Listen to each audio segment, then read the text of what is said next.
বন্ধুরা নমস্কার, আশা করি আপনারা ভালো আছেন।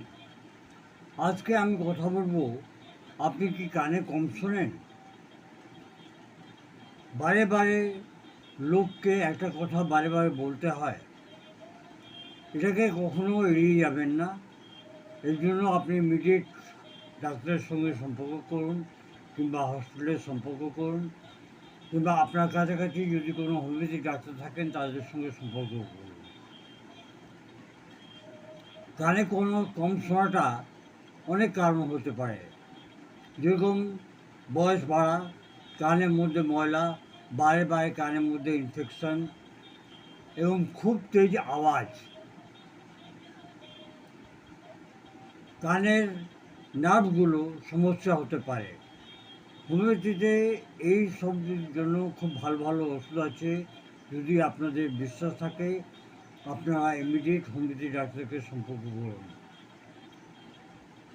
প্রথম যে ওষুধটা হচ্ছে ওটা হচ্ছে মুলেন অয়েল।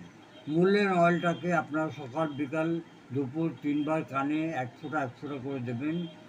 তুলো দিয়ে কানটাকে ঢেকে দেবেন। ট্রেনোপোডিয়াম, এক কান থেকে কম শোনা যায়, বিশেষভাবে তেজ আওয়াজ শোনা যায় না, খুব জোরে চেঁচানোটা শোনা যায় না।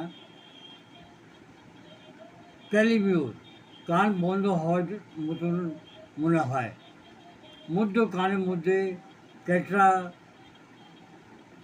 সর্দি হওয়ার পর সমস্যা।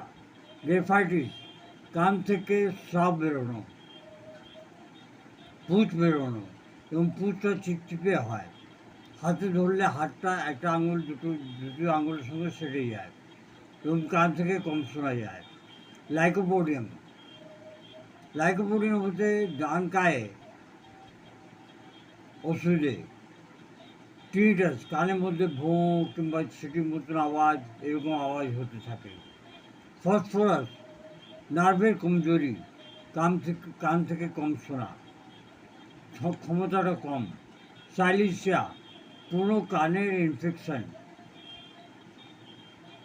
পরবর্তীকালে কান থেকে একদমই শোনা যায় না।